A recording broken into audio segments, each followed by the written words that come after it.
Dans cet épisode, je vais vous parler de la Chine en tant que pays aux 1000 montagnes. Je réponds à vos questions en vous présentant la Chine et le chinois tels que je les vois et tels que je les vis. Bienvenue dans la Chine, le chinois, comment c'est vraiment.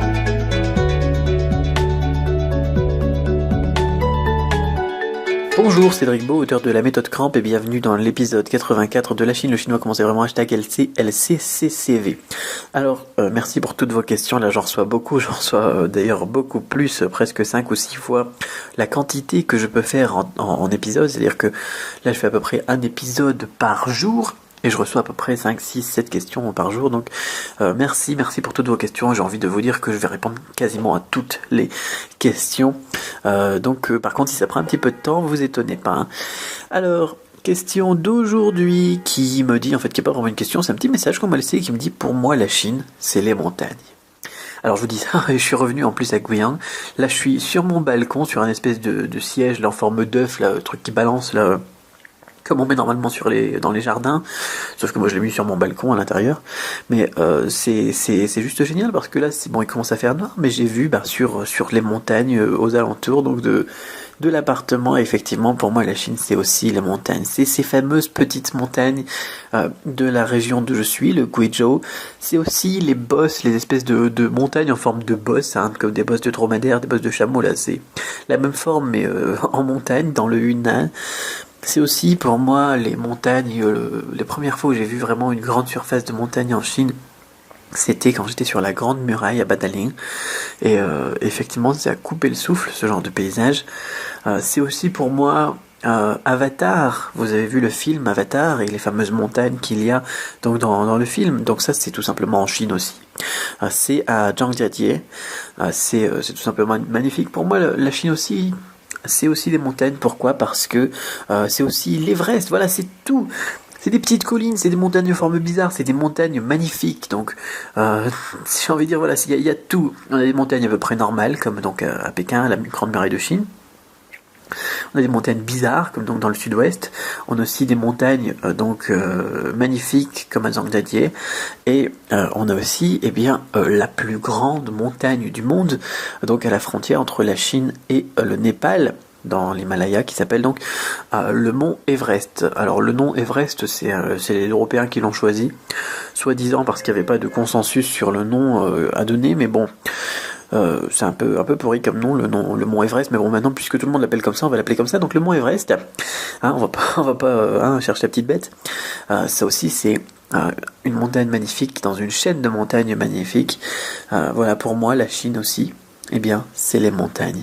Voilà, j'avais juste envie de dire ça parce que c'est tout simplement... On a d'ailleurs les paysages de Chine, un type de peinture, je mets parfois ça sur la page Facebook aussi, qui s'appelle Shanshui. C'est tout simplement des montagnes et de l'eau, donc des montagnes et entre les montagnes, soit des cascades, soit des fleuves, des rivières qui passent, et ça a donné la naissance à un type de peinture spécifique en Chine, donc qu'on appelle le paysage, sauf que les paysages, ils étaient quasiment composés que de montagnes et d'eau, parce qu'on est dans un pays de montagnes. Et d'eau. Alors oui, on pourrait parler de l'eau aussi, hein, donc les fameuses chutes, les cascades de Huangguoshu qu'on a aussi pas très loin de Guiyang, qui sont vraiment impressionnantes. On pourrait parler du fameux fleuve jaune, on pourrait parler du barrage des Trois Gorges aussi pendant qu'on y est. On pourrait parler de l'eau, toute l'eau qui est d'ailleurs jusqu'en Inde, hein, donc qui nous vient du Tibet. On pourrait parler de plein de choses encore là aussi. Voilà, pour moi la Chine effectivement au niveau paysage, c'est des montagnes et de l'eau. Alors on a aussi quelques belles plaines, hein, quelques belles étendues, on a tout en fait, on en a pour tous les goûts.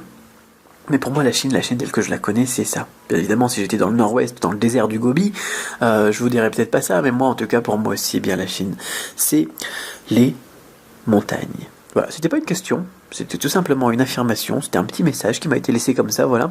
Mais j'avais vraiment envie d'en parler parce qu'il faut vraiment découvrir tout ça. Parfois il y a des choses que les gens ne savent pas, savent pas forcément que l'Everest c'est la frontière, donc c'est administré par la Chine et le Népal. Les gens ne pensent pas du tout à la Chine quand on dit Everest, hein. Les gens ne savent pas forcément que les personnes qui écoutent, hein, tout le monde, quoi, et c'est pas forcément que les montagnes dans Avatar, c'est pas juste des effets spéciaux, c'est basé sur des vraies montagnes qui sont donc des montagnes chinoises, etc., etc. Donc bon, je vous invite à creuser un petit peu tout ça, effectivement, c'est tout simplement magnifique. Voilà, les paysages, la nature, c'est quand même quelque chose de magnifique. Voilà, vive les petites fleurs, hein, c'est super. Franchement, moi j'aime bien la nature, j'aime bien les petites plantes, j'aime bien tout ça. Je suis comme ça, moi. Alors, posez-moi une question, vous aussi. Alors, je vous ai dit que j'en ai reçu beaucoup, mais c'est pas pour ça qu'il faut plus en poser. Hein. De toute façon, je les sélectionne aussi, hein. Donc il y en a parfois qui passent un petit peu devant les autres, mais je vais essayer de répondre à tout le monde. Et donc posez-moi une question sur du-chinois.com/question. Je me ferai un plaisir donc de vous répondre dans un prochain podcast. Et puis en attendant, voilà, réagissez, dites-moi pour vous, la Chine, est-ce que c'est les montagnes, ou est-ce que c'est plus l'eau, ou est-ce que c'est plus les gratte-ciel de Hong Kong, Shenzhen, Shanghai. Voilà, dites-moi tout ça. Réagissez dans les commentaires, j'aimerais bien avoir votre point de vue aussi sur, pour vous, bien, qu'est-ce qui est vraiment typique, représentatif de la Chine pour vous. Voilà. Dites-moi ça, et puis en attendant le prochain épisode, gardez l'esprit ouvert et ensemble on tue les préjugés.